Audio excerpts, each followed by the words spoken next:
Tatak sa mga balita. City Tourism Council at Night Market Vendors Association humarap sa media.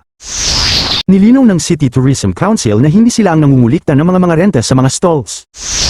Bagamat may renta ngunit ang Vendors Association ang nangungulikta nito mula sa mga tenant.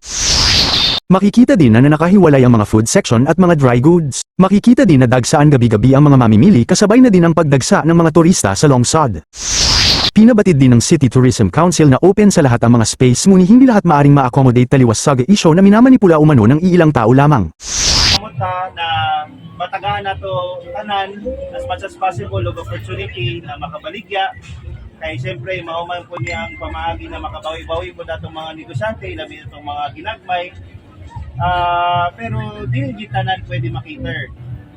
Isa sa mga rason ana tungod kay siyempre limited lang ato ang space. Makialam sa isyo ng bayan para sa Ratatat News Online ito si June Hurtado kasama si Bugs Olarte nag-uulat. Tatak sa mga balita.